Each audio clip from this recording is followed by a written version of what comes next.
કેમ છો તમે બધા? આજની વાર્તા છે વૃદ્ધ માનો નિર્ણય. તો ચાલો આજની વાર્તા શરૂ કરીએ. રમીલાબેન બપોરનું ભોજન કર્યા પછી થોડીવાર આરામ કરવા માટે સૂઈ રહ્યા હતા. ત્યારે ડોરબેલ વાગી. તેમણે ઊભા થઈને દરવાજો ખોલ્યો અને જોયું કે પોસ્ટમેન ટપાલ લઈને સામે ઊભો હતો. રમીલાબેન ટપાલ લઈને અંદર આવ્યા અને તેમના પલંગના ઓશિકા નીચે રાખીને પાછા સૂવાનો પ્રયાસ કર્યો. પણ એકવાર ઊંઘમાં ખલેલ પહોંચે પછી પાછી ઊંઘ આવી એટલી સરળ નહોતી. તેમણે 10-15 મિનિટ આંખો બંધ કરીને ઊંઘવાનો પ્રયાસ કર્યો અને પાછા ઉઠીને ફરી બેઠા થયા અને નજીકમાં પડેલી ટપાલ ઉપાડી અને તેમાં જોવા લાગ્યા.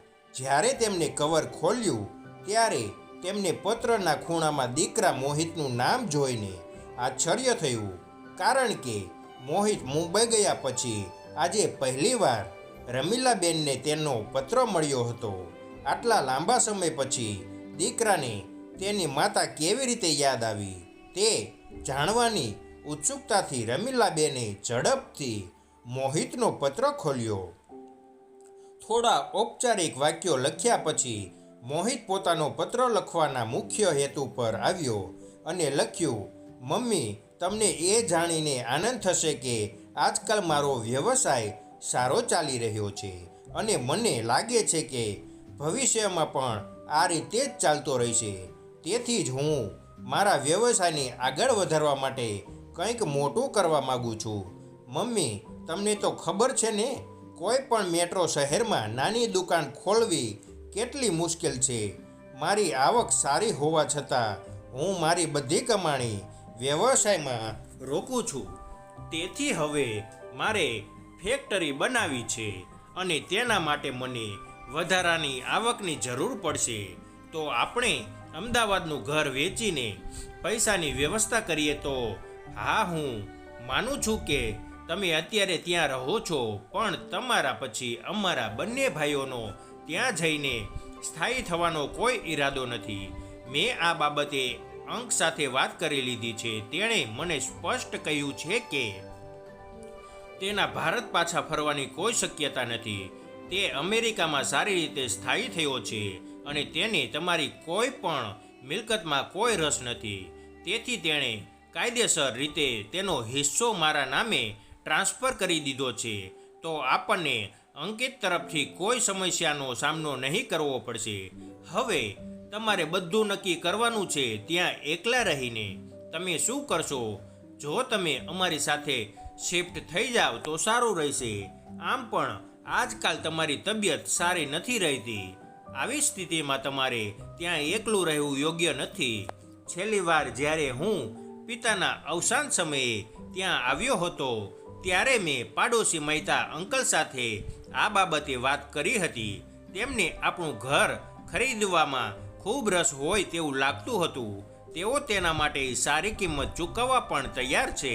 પણ આ ઘર તમારા નામે છે, તેથી બધા દસ્તાવેજો પર તમારી સહી હોવી જરૂરી છે.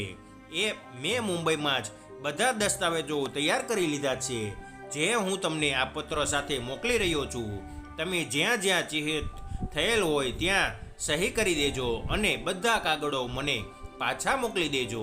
મને ખાતરી છે કે તમે આ બાબતમાં વિલંબ નહીં કરો અને કાગળો પર હસ્તાક્ષર કરીને પાછા મોકલી દેશો. અહીંયા બધું બરાબર છે. તમારો મોહિત. મોહિતનો પત્ર વાંચીને રમીલાબેન આશ્ચર્યચકિત થઈ ગયા. ક્યારેક તેઓ પત્ર જોઈ રહ્યા હતા તો ક્યારેક દસ્તાવેજો જોઈ રહ્યા હતા. મોહિત એ તેમની સાથે સલાહ લીધા વિના બધું જ જાતે નક્કી કરી લીધું હતું.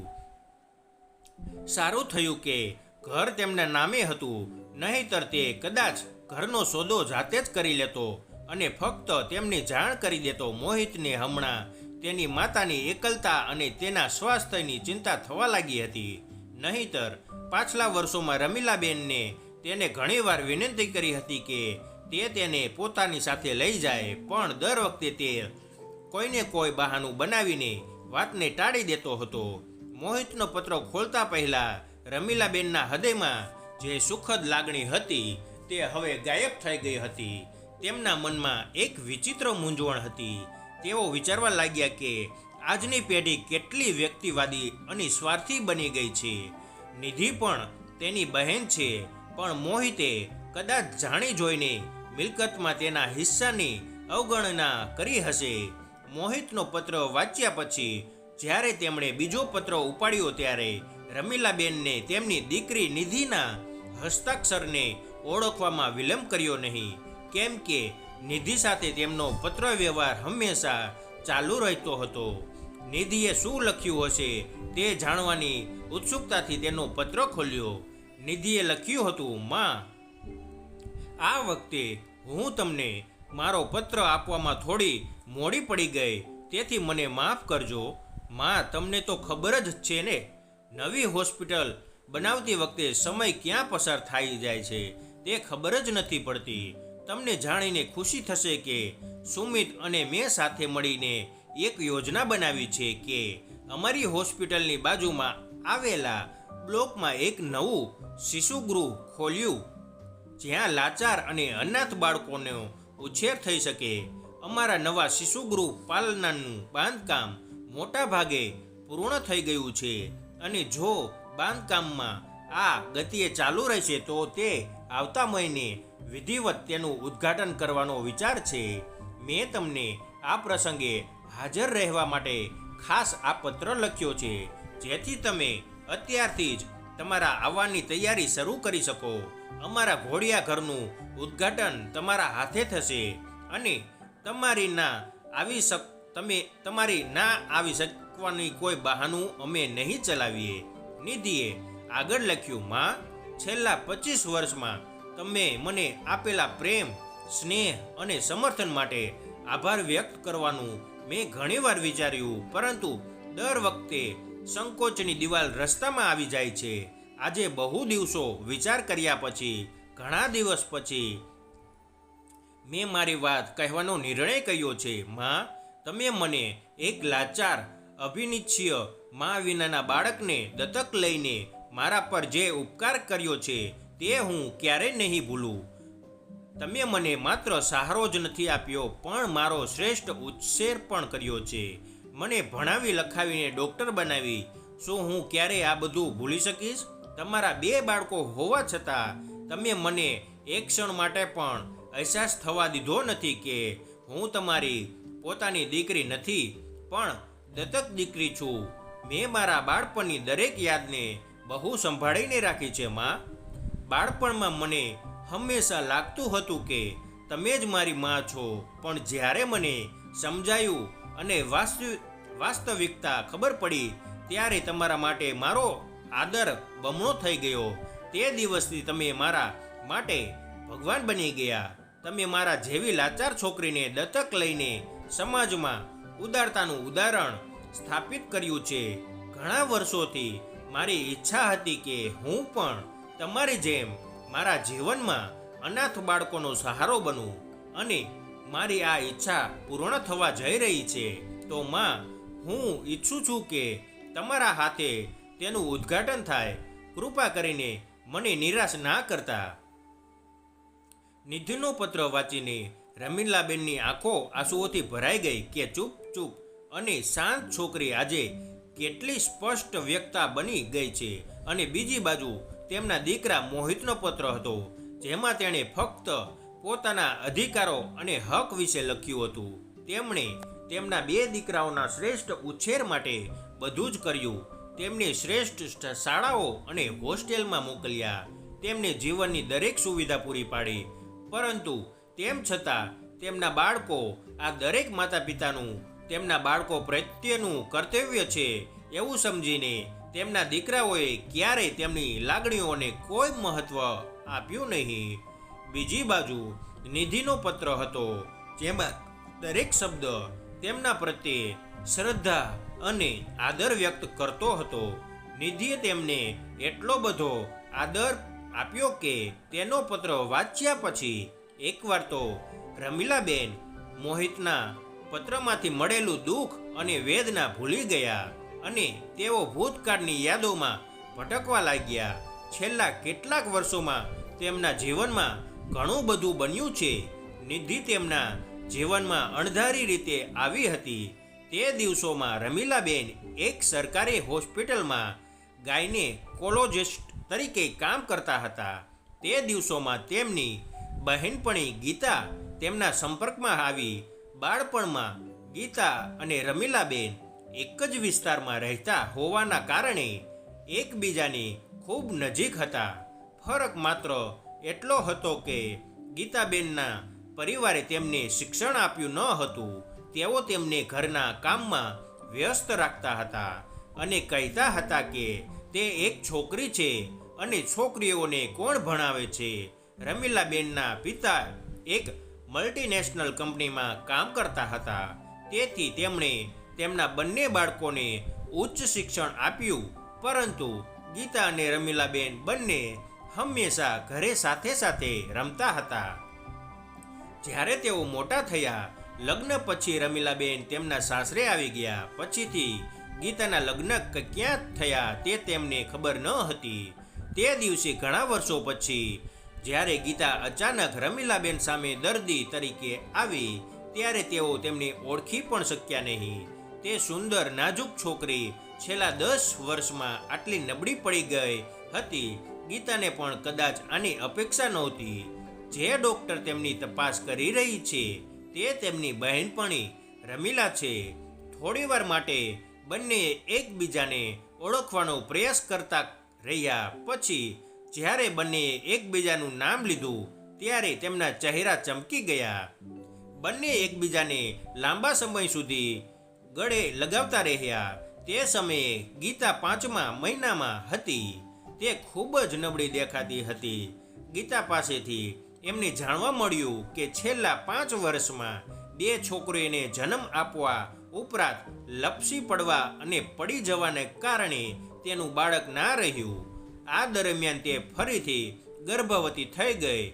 ગીતાના ચહેરા પરની ગભરાટ જોઈને રમીલાબેનને તેની તકલીફનું કારણ પૂછ્યું. ત્યારે તેમને કહ્યું 2 દીકરીઓને જન્મ આપવાના કારણે તેના પતિ અને સાસુ તેને હેરાન કરી રહ્યા હતા. આ વખતે તેઓએ તેને સ્પષ્ટપણે કહ્યું છે કે જો તે ફરીથી દીકરીને જન્મ આપશે તો તેઓ તેને ઘરમાંથી કાઢી મૂકશે. ગીતાના દર્દનાક કહાની સાંભળીને રમીલાબેન પણ ખૂબ જ દુઃખી થઈ ગયા. ગીતા વારંવાર તેમને વિનંતી કરી રહી હતી કે તે તેની તપાસ કરે, જેથી તે જાણી શકે કે તેને દીકરો છે કે દીકરી. જો તેને દીકરી છે તો તેના સાસુ અને પતિ તેને ક્યારેય માફ નહીં કરે. ગીતાની વાત સાંભળીને રમીલાબેન ગંભીર થઈ ગયા, પણ તેની તપાસ કર્યા પહેલાં તે કંઈ બોલી શક્યા નહીં. તપાસ કર્યા પછી જાણવા મળ્યું કે ગર્ભમાં એક છોકરી હતી અને ગીતા વારંવાર કહી રહી હતી કે તેને બાળક નથી જોઈતું. પછી રમીલાબેને સમજાવવાનો પ્રયાસ કર્યો કે તેને આવું કરવું જોઈએ નહીં.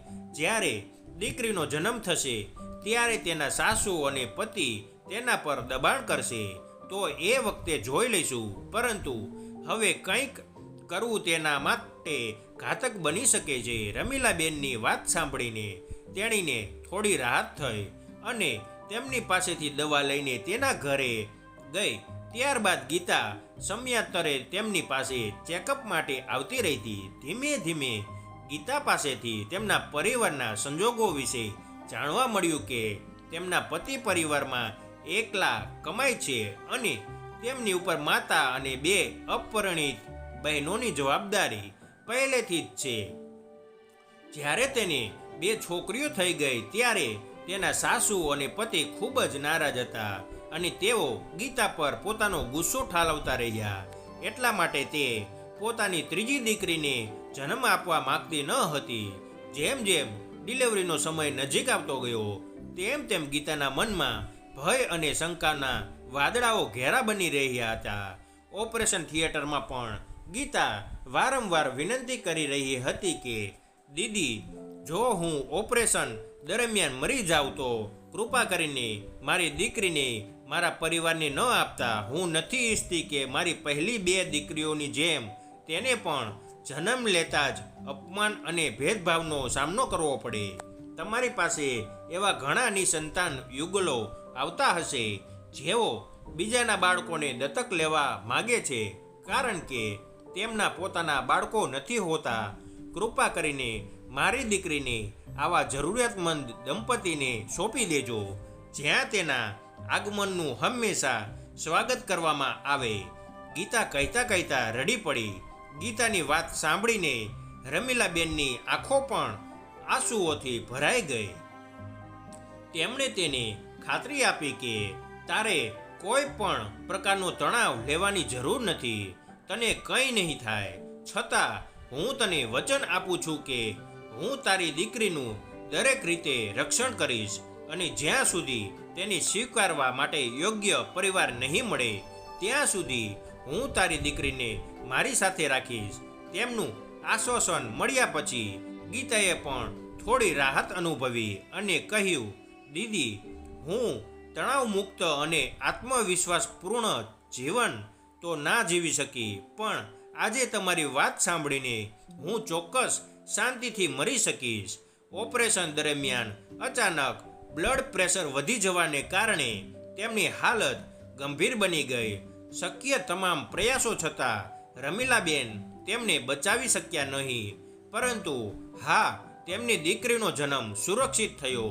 રમીલાબેન ખૂબ જ દુઃખી મન સાથે ઓપરેશન થિયેટરમાંથી બહાર આવ્યા.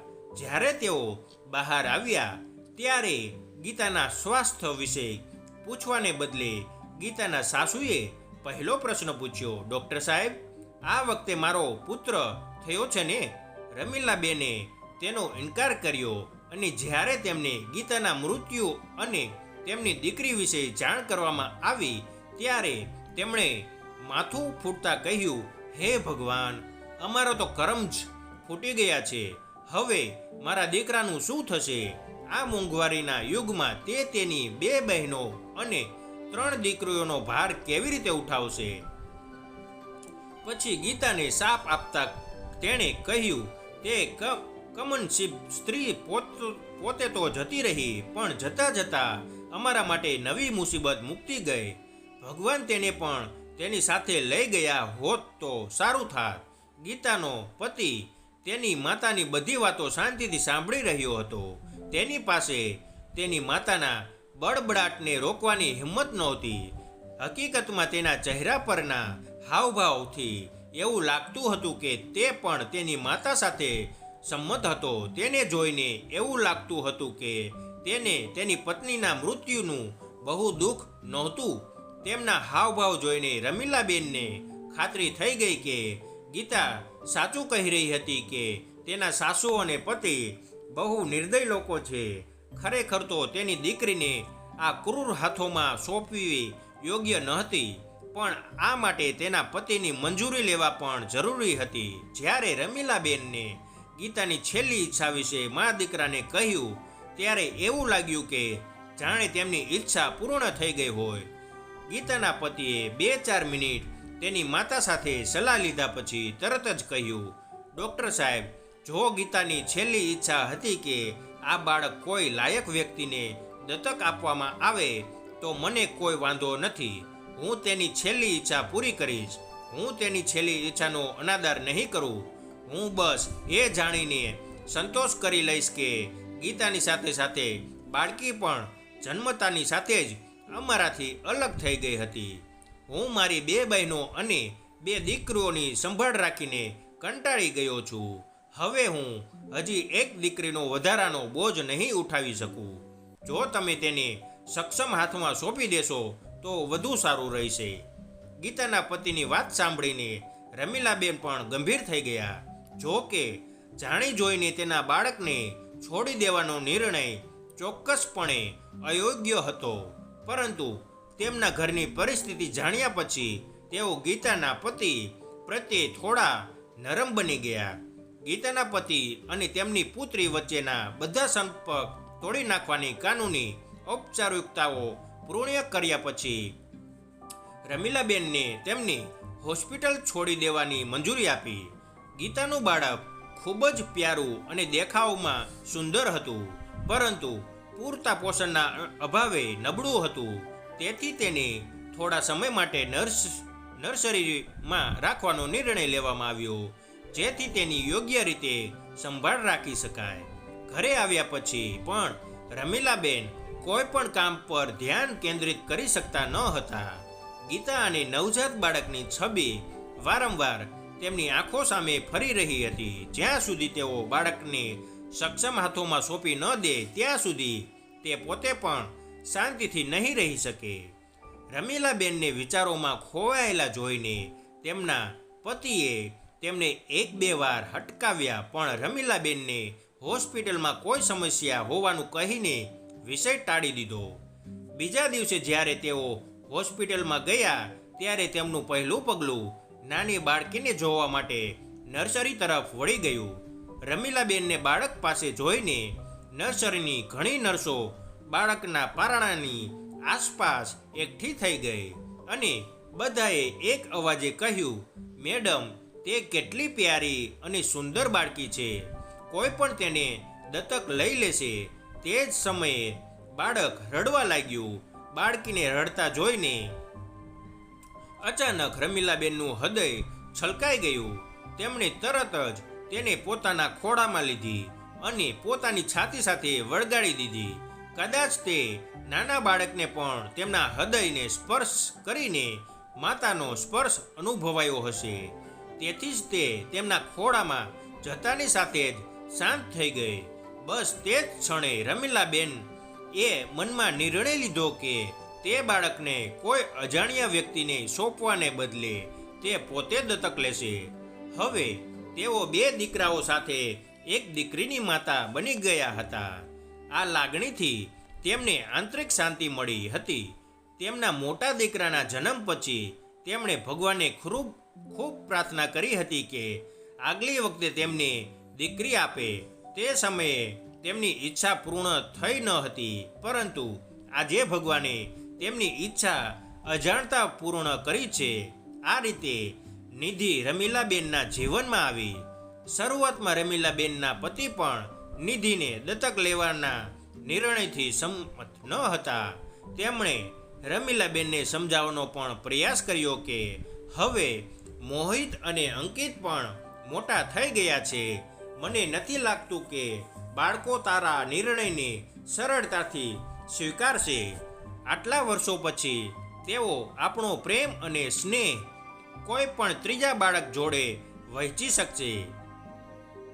પછી મને પણ એ યોગ્ય નથી લાગતું કે તું આ ઉંમરે અને આટલી બધી વ્યવસ્થા સાથે નવજાત બાળકને યોગ્ય રીતે ઉછેરી શકીશ. આમ પણ હોસ્પિટલ અને ઘરની જવાબદારીઓને કારણે તને સમય મળતો નથી. આવી સ્થિતિમાં આ બાળકને દત્તક લેવાનો નિર્ણય મને યોગ્ય નથી લાગતો. તો રમીલાબેનને પોતાના પતિને નિધિની બધી પરિસ્થિતિ જણાવી. તેમણે પણ હાર માની લેવી પડી, પણ મનમાં હજુ એક બેચેની હતી કે તેમણે કોઈક રીતે પોતાના પતિને મનાવી લીધા. પણ આ બાબતે મોહિત અને અંકિતની શું પ્રતિક્રિયા હશે? તે સમયે બંને બાળકો તેમનાથી દૂર હોસ્ટેલમાં અભ્યાસ કરતા હતા. તેથી નિધિના આગમનથી તેમને જીવનમાં એક નવો હેતુ મળ્યો.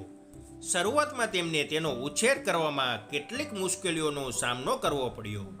મોહિત અને અંકિતને ઉછેર્યા પછી નાના બાળકોને ઉછેરવાની આદત છૂટી ગઈ હતી. ફરીથી સૂ પોટી અને રાત્રે જાગવાનો કાર્યક્રમ એકવાર ફરી શરૂ થઈ ગયો. પણ થોડા દિવસોમાં તેઓ તેમની નવી જવાબદારીઓથી ટેવાઈ ગયા. ઉનાળાના વેકેશનમાં જ્યારે મોહિત અને અંકિત ઘરે આવ્યા ત્યારે નિધિને જોઈને શરૂઆતમાં તેઓ પણ ખૂબ ખુશ થયા.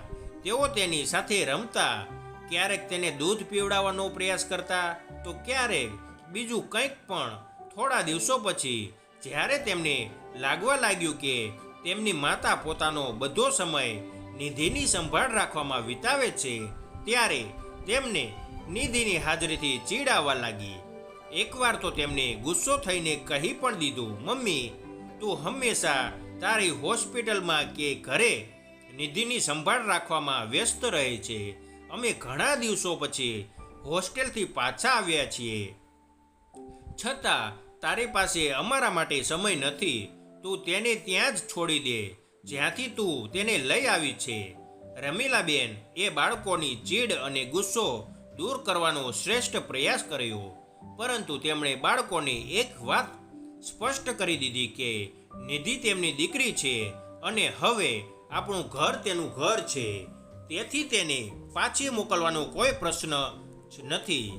ત્યારથી બંને ભાઈઓનો મનમાં નિધિ પ્રત્યે એક વિચિત્ર હતાશા ઘર કરી ગઈ હતી. જેમ જેમ તેઓ મોટા થતા ગયા તેમ તેમ નિધિ પ્રત્યેની તેમની અપેક્ષા અને નફરત વધતી ગઈ. તે દરમિયાન નિધિ પણ મોટી થઈ રહી હતી. તેઓએ નિધિને સારી શાળામાં મોકલી. નિધિ બાળપણથી જ અભ્યાસમાં ખૂબ જ સારી હતી. હંમેશા પોતાના વર્ગમાં ટોપર રહેતી. રમીલાબેન ઈચ્છતા હતા કે તેમના 2 દીકરાઓમાંથી એક દીકરો તેમની વ્યવસાય અપનાવે, પરંતુ મોહિતે એન્જિનિયરિંગમાં પ્રવેશ લીધો અને અંકિતે MBA કરવાનું નક્કી કર્યું. બંને બાળકો શરૂઆતથી જ હોસ્ટેલમાં રહેવાના કારણે પરિવારથી કપાઈ ગયા. ક્યારેક તેમની બાળકોને હોસ્ટેલમાં છોડી દેવાના નિર્ણયનો અફસોસ થતો, પણ હવે શું કરી શકાય. રમીલાબેનના પતિ પણ પોતાના વ્યવસાયમાં વ્યસ્ત રહેતા, જેથી બાળકોના શિક્ષણમાં કોઈ કમી ન રહે. પરંતુ જેમ જેમ તે મોટા થતા ગયા તેમ તેમ બાળકો તેના માતા પિતાથી દૂર થઈ ગયા. MBA કર્યા પછી અંકિતને એક મલ્ટીનેશનલ કંપનીમાં ખૂબ સારી નોકરી મળી ગઈ. તેથી થોડા સમય પછી તે અમેરિકા ગયો અને વિદેશ ગયા પછી ત્યાં સ્થાયી થયો અને તેની પસંદગીની છોકરી સાથે લગ્ન કરી લીધા. લગ્ન કર્યા પછી તેણે ફક્ત તેમના લગ્નના ફોટા મોકલીને તેમને તેમના નિર્ણયની જાણ કરી હતી. એન્જિનિયરિંગ પૂર્ણ કર્યા પછી મોહિતે થોડો સમય મુંબઈમાં એક મોટી કંપનીમાં તાલીમ પણ લીધી અને પછી પોતાની ફેક્ટરી સ્થાયી. તેણે પણ પોતાની પસંદગીની છોકરી સાથે લગ્ન કરીને ત્યાં જ સ્થાયી થવાનું નક્કી કર્યું. નિધિએ મેડિકલમાં પ્રવેશ મેળવીને રમીલાબેનની ઈચ્છા પૂરી કરવાનું નક્કી કર્યું હતું. MBBS કર્યા પછી તે ગાયનેકોલોજીમાં MS કર્યું હતું. અચાનક એક દિવસ રમીલાબેનના પતિ મોહનભાઈને હૃદયરોગનો હુમલો આવ્યો. તેમની હાલત અચાનક નાજુક બની ગઈ. તેમને તાત્કાલિક હોસ્પિટલમાં દાખલ કરવામાં આવ્યા. જ્યારે બંને દીકરાઓને જાણ કરવામાં આવી ત્યારે નાના દીકરા અંકિતે કોઈ મહત્વપૂર્ણ કામમાં વ્યસ્ત હોવાથી આવવાની અસમર્થતા વ્યક્ત કરી. હા, મોટો દીકરો મોહિત હાજર હતો, પણ 1-2 કલાક રોકાયા પછી તે પણ કોઈ તાત્કાલિક કામને કારણે મુંબઈ પાછો ગયો. તે દિવસોમાં નિધિએ ડોક્ટરોનો બોલાવ્યા, દવાઓની વ્યવસ્થા કરવા અને તેમને પ્રોત્સાહન આપવામાં તમામ પ્રયત્નો કર્યા હતા. નિધિની સેવાએ રમીલાબેનના પતિ મોહનભાઈનું પણ દિલ જીતી લીધું હતું. તેમના અંતિમ ક્ષણોમાં રમીલાબેનનો હાથ પકડીને તેમણે કહ્યું કે રમીલા, નિધિએ મારી જે સેવા કરી છે તે મારા પુત્રો પણ કરી શક્યા નથી.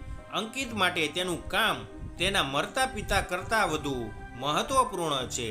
મોહિત ઔપચારિકતાઓ પૂરી કરવા આવ્યો હતો, પણ તે કામનું બહાનું બનાવીને 2-3 કલાકમાં પાછો જતો રહ્યો. ક્યારેક મને ખૂબ જ ગભરાટ થાય છે કે જો નિધિ આપણી સાથે ન હોત તો આપણું શું થયું હોત. હવે હું જાઉં છું તેમ મને ખાતરી છે કે ભલે આપણા દીકરાઓ પાસે આપણા માટે સમય ન હોય, પણ આપણી દીકરી હંમેશા સારા અને ખરાબ સમયમાં આપણી સાથે રહી છે. હકીકતમાં નિધિને દત્તક લેવાનો તારો નિર્ણય સાચો હતો.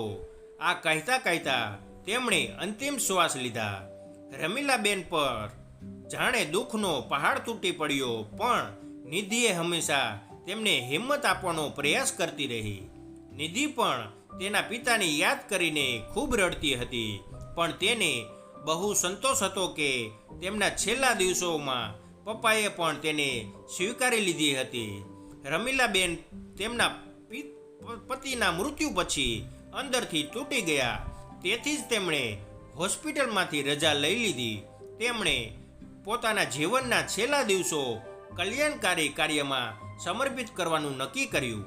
નિધિ હંમેશા તેમની સંભાળ રાખતી. 2 વર્ષ પછી નિધિએ MS પૂર્ણ કર્યા પછી રમીલાબેનને તેના લગ્ન તેના સહાધ્યાયી સુમિત સાથે કરાવ્યા અને તે પણ મુંબઈ જતી રહી. નિધિના લગ્નમાં તેમણે પોતાના બંને દીકરાઓને આમંત્રણ આપ્યું હતું, પરંતુ બંનેએ ક્યારેય નિધિને દિલથી પોતાની બહેન માની ન હતી. તેથી તેમનું લગ્નમાં ન આવવાનું રમીલાબેન માટે આશ્ચર્યજનક નહોતું. નિધિ મુંબઈ ગયા પછી પણ જ્યારે પણ તેને તક મળતી તે રમીલાબેનની સંભાળ રાખવા માટે દર 2 મહિને એકવાર ચોક્કસ જતી. જીવન આ ગતિએ ચાલી રહ્યું હતું, પણ આજે મોહિત અને નિધિ તરફથી અચાનક મળેલા પત્રોએ રમીલાબેનના જીવનમાં ફરી એક હલચલ મચાવી દીધી હતી. બંને પત્રો મુંબઈથી આવ્યા હતા, પણ બંને લખવા પાછળનો હેતુ ખૂબ જ અલગ હતો. તેઓ વિચારી રહ્યા હતા કે સંબંધોમાં ઘણા રંગો હોય છે. તેમણે મોહિત અને અંકિતને જન્મ આપ્યો છે. ભલે તેમનો તેમની સાથે લોહીનો સંબંધ હતો, છતાં બંને બાળકોએ ક્યારે આ સંબંધને વધારે મહત્વ આપ્યું નહીં. જ્યારે તેમનો નિધિ સાથે કોઈ લોહીનો સંબંધ નહોતો, છતાં તે તેમના હૃદયની ખૂબ નજીક હતી. નિધિના વર્તનમાં તેમના પ્રત્યે શ્રદ્ધા અને આદર હતો. લોકો કહે છે કે લોહીનો સંબંધ જ બધું છે, પણ તેમને લાગે છે કે દિલના સંબંધથી મોટો કોઈ સંબંધ નથી. તેથી રમીલાબેન એ પોતાના દીકરાના પત્રમાં લખ્યું કે મને માફ કરજે દીકરા, પણ તમારા 2 ભાઈઓ માટે તમારા માતા પિતાનું કોઈ મહત્વ નથી, કારણ કે તમારા બંને ભાઈઓ પાસે તમારા પિતાના અંતિમ ક્ષણોમાં પણ તેમના માટે સમય નહોતો. તેથી આજે તેમની મિલકત પર તમારો કોઈ અધિકાર નથી. મારા મૃત્યુ પછી મારી સંપૂર્ણ મિલકત મારી દીકરી નિધિની રહેશે, કારણ કે તે જ હતી જે તેના પિતાના અંતિમ ક્ષણોમાં તેમની સાથે ઊભી હતી, અને આજે તે જ મારી ખૂબ કાળજી રાખે છે. તેથી ક્યારે મારી મિલકત હડપ કરવાનો પ્રયાસ ના કરતો. તારી માં રમીલા. પત્ર લખ્યા પછી રમીલાબેનને તો મોહિતને પાછો મોકલ્યો અને તેમની દીકરી નિધિ પાસે જવાની તૈયારી કરવા લાગ્યા. તો તમને વાર્તા કેવી લાગી? જો તમને વાર્તા ગમી હોય તો લાઈક, કમેન્ટ અને શેર કરજો, અને જો તમે નવા હોય તો ચેનલને સબસ્ક્રાઈબ કરજો. તો ચાલો ફરી મળીએ એક નવી વાર્તા સાથે. આવજો. ખૂબ ખૂબ ધન્યવાદ.